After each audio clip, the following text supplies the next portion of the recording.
You're on Pure 24/7 radio with me, Dan, and thank you for choosing to be there. It is time for our brunch blether, and I am very pleased to introduce the gentleman who will tell us all about this thing called Camerados. What's this all about? Let's find out when we say hi to Maff Potts. Hiya, Maff. Hi Dan, how you doing? I am doing well. How's yourself? Well, I'm very excited to see that you are in fact wearing your Camarados badge as I we speak. I am indeed. And as a reminder, you'll be listening to this on the radio, but you can go to our YouTube channel later on and we shall raise a Camarados mug to one another. And you can see all the very subtle branding for the thing that's Camarados. So we've got this big C, we've got yellow everywhere. What's it all about, Math? What's this Camarados thing? Oh yeah, it was something that I started in my bedroom 10 years ago, and I'm very happy to say it's been picked up by lots of people far clever than I who live in countries all over the world, and they're now part of it too. And it's a social movement, and it's just trying to get people to look out for each other and create places and spaces where there's no agenda. We're just humans, and we're rubbing along together and getting each other through tough times. It sort of came from the fact that I spent 20 years working in services, very traditional institutional services for people with pretty tough lives. And I saw that housing was useful, but didn't turn their life around. Money was useful, but didn't turn their life around. But when they had other people in their life, then and people looking out for them and them looking out for others, and it gave them a huge sense of purpose. It gave them connection. And those things, those two things, that's what turned it around. And so I started this little movement, and we help people in communities start things called public living rooms. A public living room is just a place you can go with no agenda, just company, because connection is enough. And people are doing it in hospitals, libraries, bandstands, parks, community centres, canal boats, Dan, all over. And it's for absolutely anybody and anyone to come in and look out for each other. It's a mutual space. Yeah, it's a And it's a yeah, wonderful. So yeah, it's a wonderful thing, and it's been great to get to know it. You kind of live by six principles, don't you? So I'm going to put you on the spot as the founder of Camarados to tell us what these six principles are, Math. I feel like I should have the countdown clock going. We can put that on afterwards. I bet you would as well. Yeah, well, I guess the thing that makes the place a little bit more human, a little bit more mutual, and stops people kind of doing what unfortunately people do tend to do when we organize, which is slightly boss each other around. We create these principles so that there's no fixing. That's number one.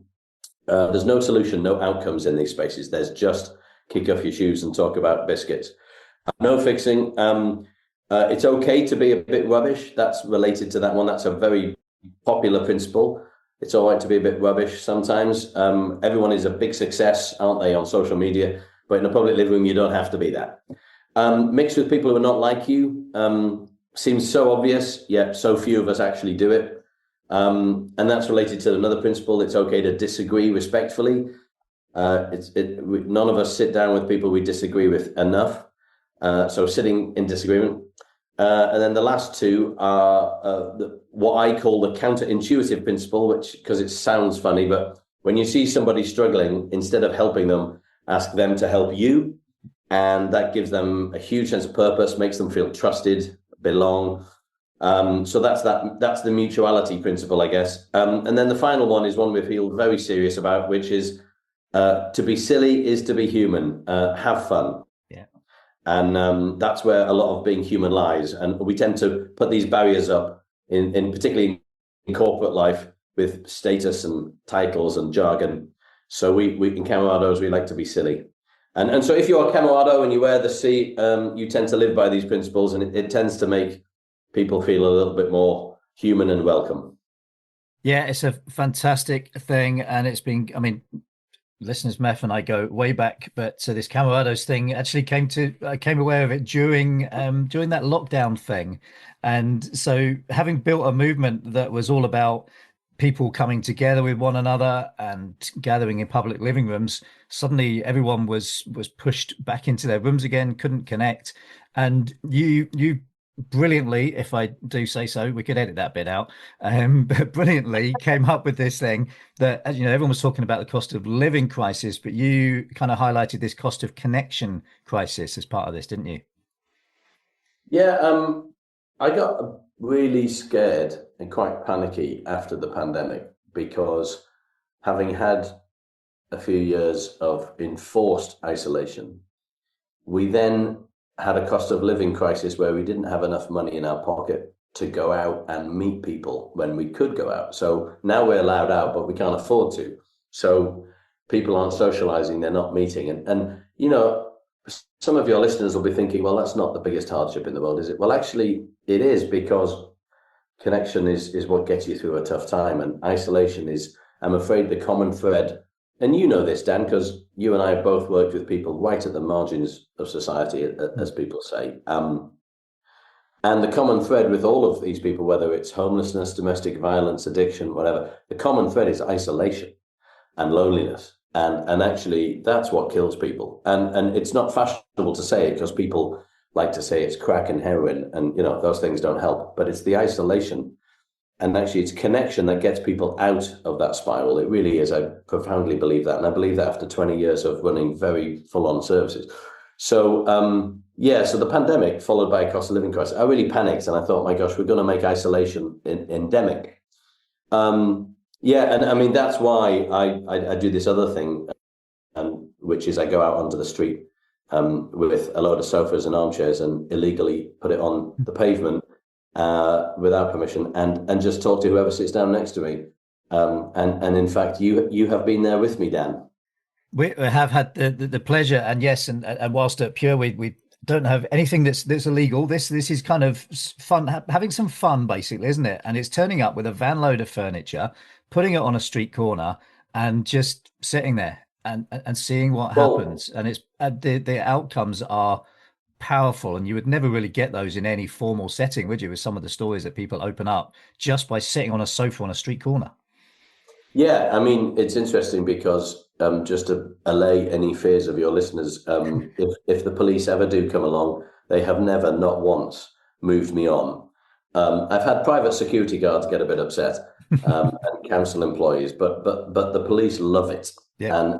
and they sit down with us and join in because it's about community, and a lot of people got into the police force to help their community. So no, it's the most profound thing I've ever done professionally. It's unfiltered meeting of strangers, and actually it was because of that I wrote a book about the stories that I heard there, because I would talk to people in the pub or over dinner or whatever and tell them some of the stories, and people said, Maff, you've got to write these down. Yeah.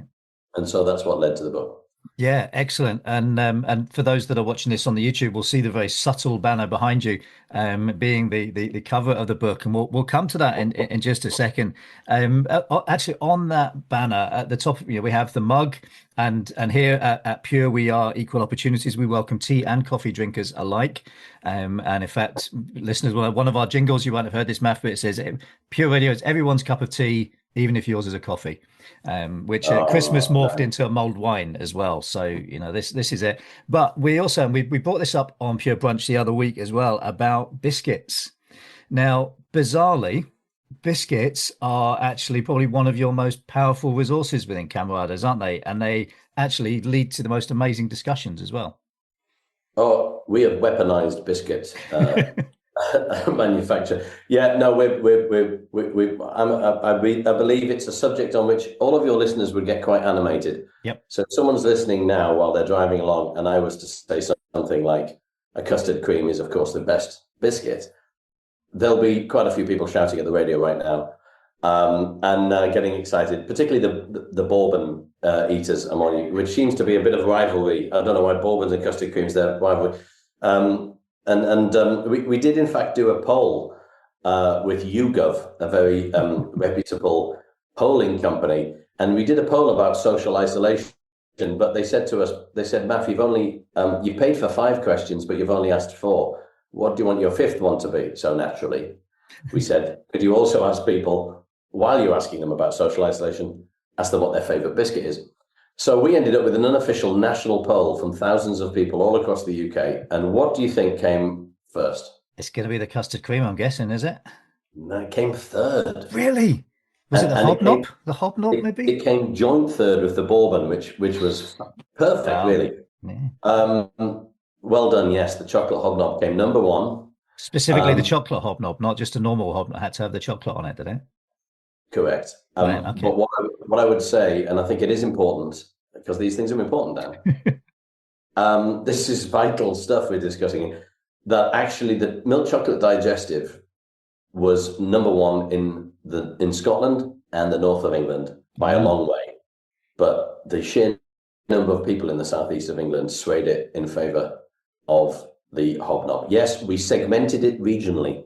Wow. There you go. This is how serious we take this. I mean, I would have to, and I bet this didn't.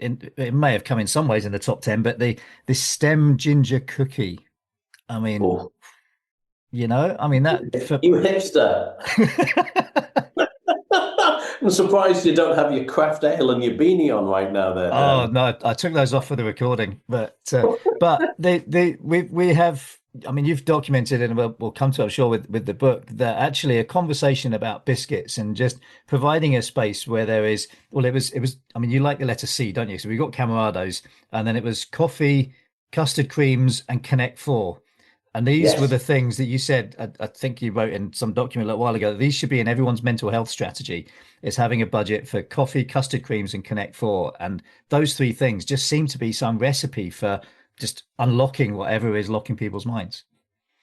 And it's funny because I was with Housing Justice yesterday, who are a faith-based homelessness organization, and I was with all of their staff, and I was saying to them that, people don't put those things next to some of the toughest problems in society. And yet, time and time again in Camerados, we see that it's the thing that helps. When someone has a complete mental breakdown, how many of them do you think say, you know, what I need is an intervention from a service, preferably with the needs and risk assessment? Yeah, not many people say that. No. But if someone says, do you want a cup of tea and a custard cream and a game of Connect Four, and there was a fella who walked into a public living room many years ago, and I tell the story in the book, and I tell the story a lot every week. And he just said to me, we were playing Connect Four for about an hour, having a cup of tea, not really talking, just sitting there with each other. And he said, Maff, he said, I've been walking up and down this street looking for somewhere to end my life this morning. And he said, I'd forgotten how much I enjoy Connect Four. And he said, I don't think I'll do it today. And the casual way was obviously shocking, and I was very worried. But something as simple as that just nudged him in the direction of sticking around. Because what he was really saying, of course, was I'd forgotten that actually, a bit of humanity and people and connection and company and a bit of a laugh. You know what? Maybe life's not so bad. And that is profound, and yet it's something as banal as a game of Connect Four and a custard cream and a coffee. So yeah, I agree. Which is amazing, and certainly in these days when budgets are smaller to non-existent, people don't need to get some massive strategist in. They just need to get even the non-official version of Connect Four that you can probably pick up for a $5 somewhere, and a packet of biscuits and a few bits of tea and coffee. And just in the last few days, you put out some new things for the Camerados to share, which like there's one that says, brilliant idea, let's have a brew or let's have a coffee together. And the power of just sitting and having that tea and coffee, and we would say putting Pure Radio in the background, of course. But just that simple thing of let's have it. It's always the joke, isn't it? If there was something bad on TV soap operas, it's like, let's put the kettle on. And it's kind of joked away, but actually it's such a powerful resource to do that together, and not even do it for someone and say, well, look, there's the kettle, go and grab a brew, grab a seat and join in. Absolutely. That's why the expression "put the kettle on" is great. It's like, could you do something for me? I love it. Yeah, it's brilliant. So This book, this has been a bit of literally a labor of love, because it's come out of love, but it's very much been a labor to get this to the press. This book was launched in person just last week, but there is also an online launch of it in 2 days' time, on Thursday of this week. A book which I believe, from the banner behind you, is called Friends and Purpose. Stories from sofas on the streets. I mean, it kind of says what it is, but Maff, tell us what this book is all about. Why you wanted to make this into a book now?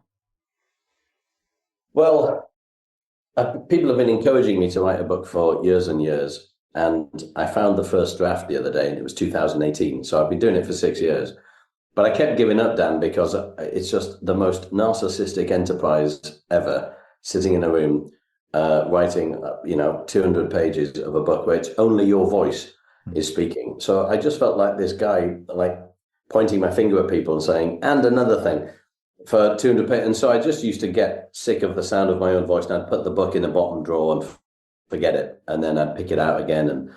And so I couldn't push through that really until I started putting the sofas on the streets. And then that was permission, because suddenly I could tell these people stories. I could give them a voice. I could give them a platform. And so that's what I do. Every other chapter in the book is a place. There's Port Talbot, for instance. I'm just wondering, because there is in fact a picture of you in here. Oh, there better not be. There is, because there is, mate. I didn't even ask you permission. How about that? You didn't. We'll talk about royalties later, but yeah. But somewhere here there is a chapter in the lovely Scottish town of Alloa, and you are sat on the sofa. And so every other chapter is a place, and then every other chapter, the alternate chapters, are some ideas that I have come across in 30 years of working with people with tough lives that are perhaps a bit confounding. And by having the people's voices from the streets in those town chapters, I felt it was okay for me to talk in the other ones. And that finally unlocked the book for me, and I got the thing done. And there's a funny story about the final furlong, which I can tell you, but basically I got the thing done, and now it's in my hand, and it's a very strange feeling. And it's great to be there, and that's an honor to be even mentioned anywhere near that book. But yeah, that Alloa one is a story I often tell as well. How a guy, well, there was two stories really. One involved two sort of meetings of world. You mentioned earlier about how the police love this, and you remember there was a community police officer who came along, and at the same time, this kind of Billy Connolly type guy in double denim with his carry out in his bag just stood there, arms stretched, going, "This is brilliant," and sat down and kind of did that bit of bounce around on the sofa, like this is brilliant, and then disappeared off to another drinking establishment. And that police officer with the words that stuck with us, who kind of wrote the whole thing of Camerados in one sentence, would said, for 5 minutes he felt normal. And how is sitting on a street corner on a sofa in Alloa normal? But actually, this guy just felt, with no agenda. No one through any point said, actually, you shouldn't really be drinking that much, sir. Or whatever else is going on. They just said, have a seat, mate. How's it going? That's it. Powerful, wasn't it? I tell exactly that story. You'll be pleased to hear. Oh, brilliant. It's like I've read the book, which I haven't had a copy of the book yet. I'm going to need to get a copy of that. Well, it only just arrived in my hands, so it's nothing personal. The box just arrived yesterday morning. But brilliant. There is you. For YouTube watchers, I'm now showing a picture of Dan sat on a sofa. Oh, scary. Yeah. And that is the chapter on Alloa, and I tell the story that Dan has just told. I'm also showing you a colour photograph, which is hilarious because they're supposed to be black and white, but the printer made a mistake and gave me a colour copy and charged me for the black and white. Come on! Oh, brilliant. There's a result. So there you go. But that story is told in the Alloa one, and there's another story in the Alloa one. I don't know if you remember a fella who came with two very large Afghan hounds. Yeah.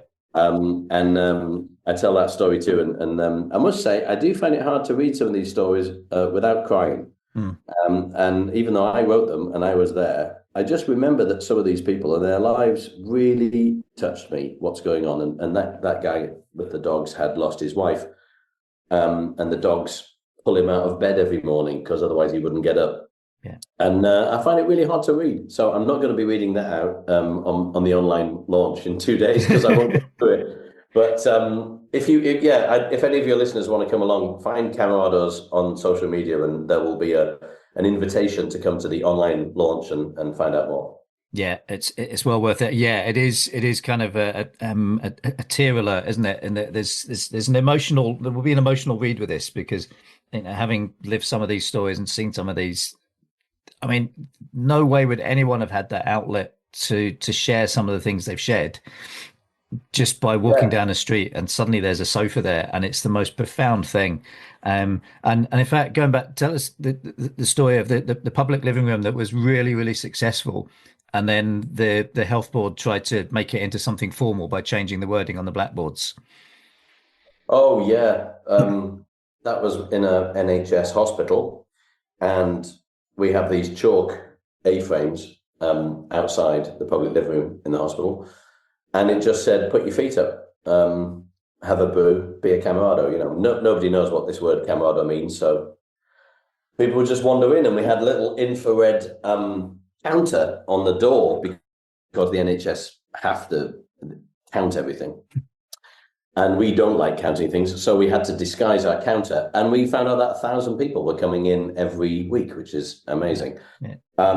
However, one week, the NHS Trust, the hospital, they rubbed out the chalk and they wrote, "It's time to talk, hashtag Mental Health Awareness Week."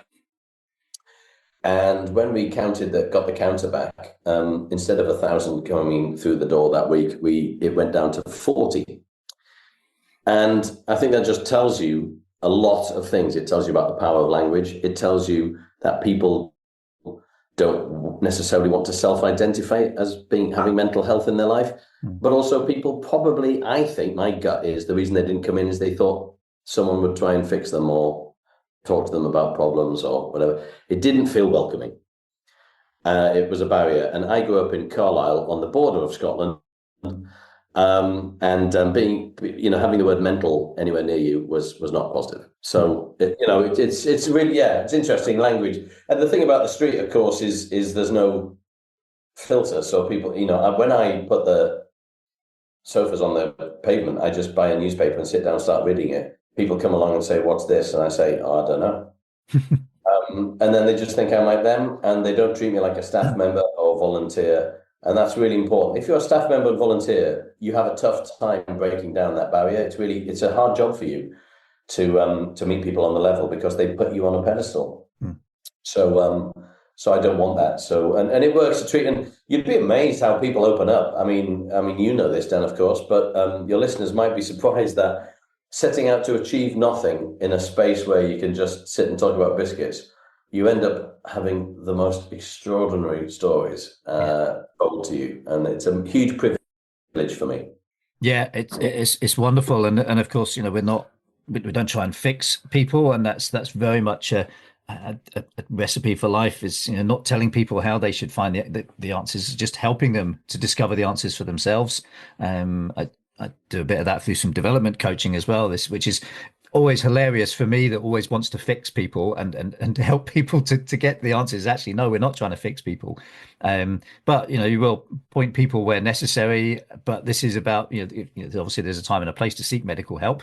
But actually, the intervention is give them a cuppa, or give them the place to go and make that cuppa, give them the biscuit, and that can actually help to process things. So even if they do choose to go for that formal medical help at some point, actually they've got some of the answers a little bit clearer in their head before they've gone in, which could then help the medical professionals. Yes, and actually, I spoke to a lot of GPs a couple of weeks ago at the Royal College of General Practitioners, and it was a conference about working with people with addictions. And everyone was talking about how short the consultation is with the doctor, and how in the last minute of a 10-minute chat with the doctor, people say, "Actually, doctor, it's not my back, it's not my knee, it's the fact that my life isn't great, and I'm lonely, and I'm sad." And the doctor has 1 minute left. So I would love them to be able to say, "Well, why don't you wander down to the public living room, put your feet up, and you'll have some company at least." And I think that's a powerful thing, that public living rooms can help services and release pressure on services. by giving people what most people want underlying their primary or seemingly primary need. I just wanted to, this is interesting. This is my very first interview after bringing the book out, and I realize now why I get irritated by people plugging their books, because I'm doing it. But there was a chapter called When Humans Organize. Mm. And it's a really interesting thing that we just can't help ourselves but organize people. Mm. And actually just provide the tea and coffee and the sofas and see what happens can lead to people feeling much more comfortable to do things. But we can't help but build systems around people and find a more efficient way to do things. Now, the word efficient it's just a given that it's positive. It's not my experience that a pursuit of efficiency is positive, because a pursuit of efficiency often eliminates the human. Mm. And I just think it's a really interesting thing, isn't it? And you know, I find that creating spaces and communities where I'm not telling you how to live your life, it is, and for some of your listeners, I know you have a lot of listeners who are Christian, I think that's belief in action, you see. Yeah. It's my actions are telling you I'm Christian. I'm not having to use words that are telling you how to live your life. Yeah. Because as soon as I start doing that, you back off at 1,000 miles an hour and I never see you again. Whereas if I'm actually behaving like a Christian, you know, and Camerados is not a Christian movement, but a lot of the values are the same, which is I'm just going to have positive regard for you. And I'm going to show you that in my actions rather than tell you that. Yeah. Does that make sense? Absolutely, yeah. And I have often, if I'm trying to explain Camerados, it's possibly one of the most Christian, non-Christian movements that I know, and just the way it is, and not pushing stuff down to people. And that's very much how we are here at Pure, is just actually showing that we can be normal, we can have fun, we can enjoy all sorts of things, but actually we just want to look out for one another. And as one of your many t-shirts says, be more human. Yeah. It's if I wasn't pushing my book down, I'd be wearing it now, wouldn't I? I pretty much always have my merch on. But no, yeah, be more human. I mean, that's I guess something that is open to, I guess, interpretation, but I think everyone knows exactly what it means. Yeah. And you know when you're in the presence of the inhuman, don't you? Yeah. And in human service. And you know, both you and I, Dan, have worked for faith-based organizations, and we've seen the good and the bad of that. And the good is that people tend to lean into the human side of themselves and aren't afraid of talking about this thing called love. Really interesting being with this charity yesterday who said they were really struggling with that. They wanted to talk about it, but the commissioners and the councils and people they were working with got very uncomfortable talking about love. And, you know, if you're working in a human business, how can you work in that business and not talk about love? I mean, the Beatles said it is all you need. And yet somehow we spectacularly missed that point. I worked in the most institutional. I worked for the British government. I worked for the biggest charities. I was chief executive charities, housing associations. I've done all the grown-up stuff where you wear a suit and you go to meetings and you sound very important and all of that. And you know, but in all of those jobs, actually the end user was a human being in crisis. Yeah. And yet we didn't talk about love. I think we were missing something, don't you? Oh, absolutely, yeah. And I know having sat in a school assembly that you did once as well. I mean, this is obviously where the title of the book has come from, is that actually what you need is just people around you and that purpose. And that's it. And you know, you can go and write your multi-page business plans and support plans and all this kind of stuff, but just give me a place where there's people and give me a purpose in my life. And I suppose that's where the principle of asking someone to help you is actually that it takes their mind off for just a moment of whatever issue there was and gives them a focus as, oh, actually, someone wants me to do something. I've got a value. And the power in that is absolutely huge, isn't it? Yeah, it is. And you know what? A really good long-term friend of mine who's a chef, he hosted the launch I had last week in person. And he's called Simon Boyle, and he runs a foundation that helps homeless people kind of get their life back. And he does it through cooking, but he doesn't make them all chefs, but they get their life back in the process. It's called Beyond Food. It's wonderful, Beyond Food Foundation. And he got the name of my book wrong, and when discussing the launch. But the problem is, he came up with a much better title, and I thought, oh my goodness, I spent 6 years writing this. I've had it printed. I've paid for the printing. I've had it delivered. And why didn't I call it People and Purpose? I should have called it People and Purpose, but I've called it Friends and Purpose. The alliteration, and also, as I say in one of the chapters, we're not actually in the Camerados movement even seeking for a friend. We're not. We're looking for something called the Camerado, which is halfway between a friend and a stranger. Someone who you don't have to be friends with, but just who looks out for you. So, I should have called it People and Purpose. Well, if anything, Maff, you've kind of lived out one of the principles behind Camerados, of which the radio edit version is that it's okay to be a bit rubbish. Yeah, I've lived that right to the end. And embracing that rubbishness, and listeners will know that we make a complete hash of this stuff sometimes, but we have fun while we're doing it, and it's okay to be rubbish, and we're quite happy being rubbish. And Totally. I haven't got this far in my life without being rubbish a few times. No, exactly. I actually, somewhere in this book, I'm doing it again, Dan. You turned into an author, Maff. I'm reading from my own book. How unbelievably self-regarding and egotist. But I say, I'm going to read from my book, Dan. Go for I it. say here that we're a movement we're a worldwide movement that isn't hitting the headlines and doesn't particularly want to. It just fumbles along with the grain of people's lives. They do things when it feels right, not out of guilt or compulsion, and they figure stuff out person by person, neighborhood by neighborhood. And that fumbling along is how I intend to remain, because and getting it wrong, like the title of my book, is how I'm going to be. And I'm not going to get so hung up about it. Yeah. I've been through a huge amount of stress the last few weeks, and I'm just coming to the point where I'm going, meanwhile in Gaza, you know what I mean? It's like, come on, first world problems. I'm bringing a book out. I'm running a charity, but really, come on. So I've had to have a word with myself to put the kettle on, which I have done. Absolutely, yes. And your wonderful Camerado tea cozy. I have one of those tea cozies somewhere, which I thought was a hat. And there's a scary picture of me with that on my head. But anyway, we won't go there. That's why I do radio, Maff. So Friends and Purpose, People, whatever the book's called, is a book by Maff Potts with stories from the streets. And where can people get their hands on a copy of that, Maff? Well, yes.